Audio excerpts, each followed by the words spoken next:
Judge, as he makes his way up, before I get too far, I ask the court to take judicial notice of the court's file, including the all the records and documents related to the probation or probations in this case. I will take judicial notice of all of that. Mr. Kitchens, please raise your right hand. Do you swear or affirm the testimony you're going to give in this hearing will be the truth, the whole truth, and nothing but the truth? Thank you. And if you just kind of pull that microphone a little closer, make sure it's on. There you go. Mr. Kitchens, would you please state your full name for the court reporter? Kenneth Kitchens. And Mr. Kitchens, the court's familiar with you and how you're employed. But for purposes of the record, how are you employed, sir? I am a community supervision officer with Jefferson County Adult Probation. And how long have you been with adult probation? I've been with probation total of about 5 years. And as part of your duties, do you supervise the defendants who are placed on probation here in Jefferson County? Yes. Did you have an opportunity to supervise the defendant in this case, Brenda Sanchez? Very briefly, yes. So is it fair to say that you were not the original probation officer or officers on the case to supervise these subjects? Yes. But you did familiarize yourself with the records as it pertains to her probation case or cases and her supervision, correct? Yes, it is. And you, by virtue of your employment, you consider a custodian of record there at the probation department. That's correct. And as also as part of your duties, you're aware that she was placed, and again, the court's familiar with this, but I want to make a record here.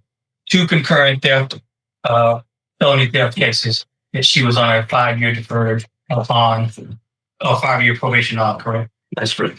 And that 5-year term began in February 2021. Right? Yes. These are 3rd-degree felony theft cases, correct? That's correct. And do you see the individual here in the courtroom today that you have come to know as Brenda Sanchez? I do. Would you please point to her and identify her by an article of clothing that she is wearing, please? It's wearing the blue jumpsuit. That's the record respecting witnesses of the independent judge. The record will still reflect. And you're familiar through your duties there at the probation department with the process by which the conditions of probation is explained to each and every defendant, right? Yes. And is that the case? That the conditions of probation, after a defendant is or defendants are shortly placed on probation, they are explained to that defendant? Yes.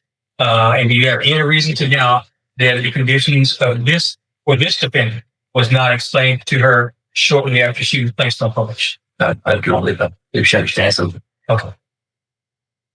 I'm sorry, I had a little trouble hearing. I don't know if the court reporter need to. Any reason to doubt that she was not explained conditions of probation? No, she was explaining this. Okay, good. Good. I understand that any reason to think that I know it's confusing. it's not explained. Let me It try is to think that it's not to explained. ask it a better way, Judge.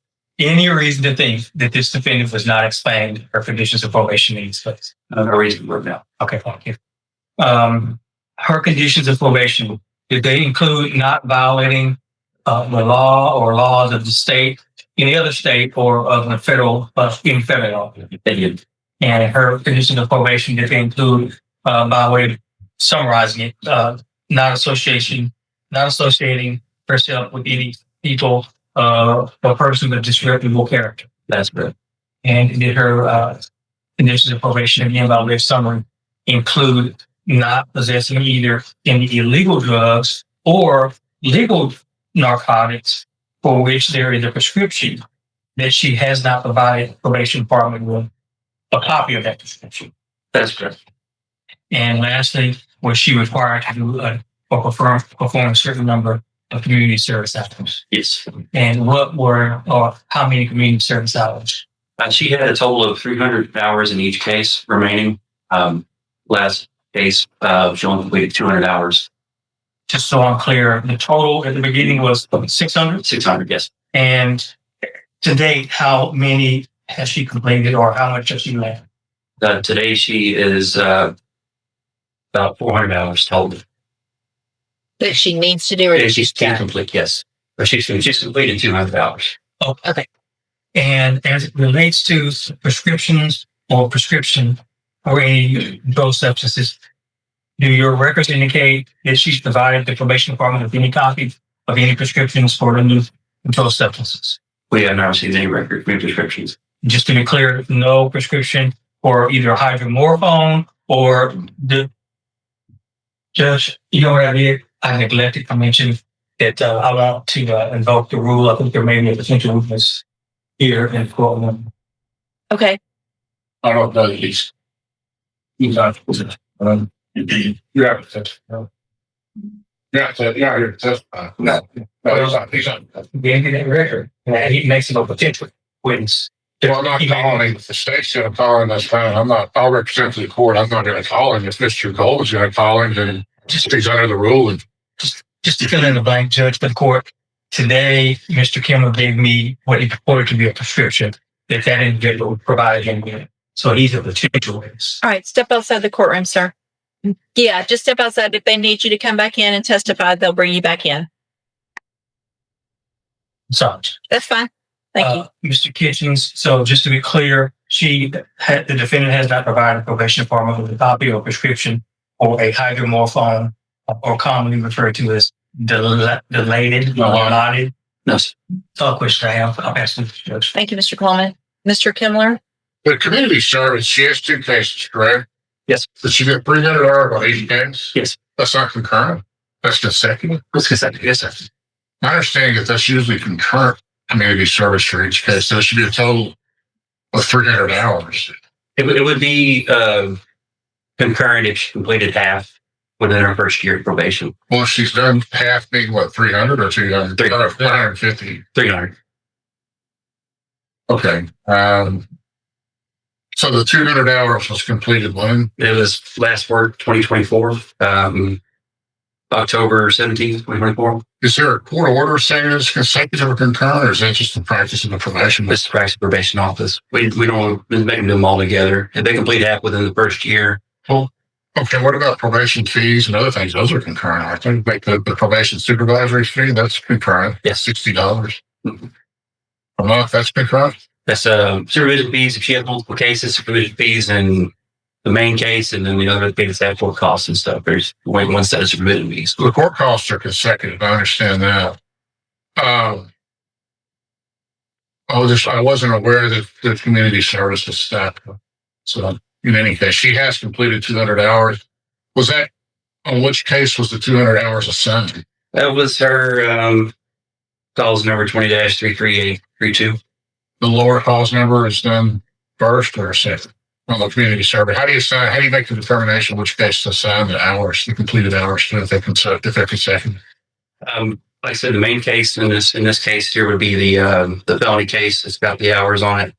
That's where they would go. Why is it the main case? It's a felony charge. They're both 3rd-degree felonies.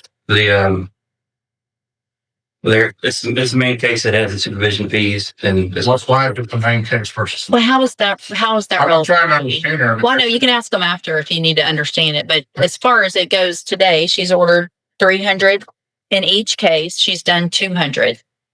So I understand that there are times when they waive part of them depending on when they get them done. This wasn't, and the way I've explained part of it, it's concurrent. I made that kind of explain that to people in the past. Right. It's my first time that I've learned today that they actually are stacked, that the hours are stacked. Okay.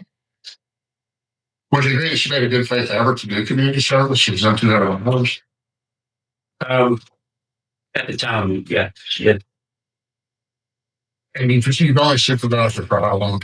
Ever since September 25, Okay. 2025. That's a while. And is it long enough that you come to know her or become familiar with her or not? No, sir. I've only met with her twice. Both times when she was taken into custody. Yeah.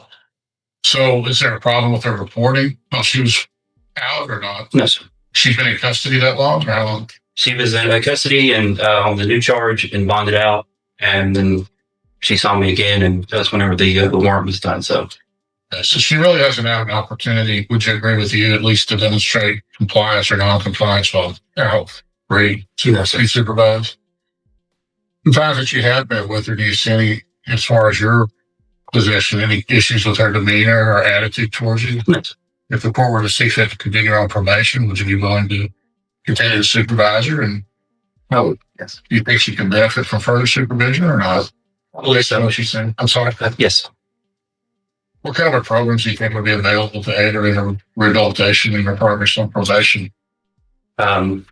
Safety, we are being placed on a high risk case load with 0 tolerance. They continue probation. What about drop program or JCDI or any other available things in house without being, JCDI, be a good one. and you'd be willing to work with her and continue to supervise? Yes. That's what you. Any further questions for Mr. Kitchens, Your Honor? Thank you, Mr. Kitchens. You can step down.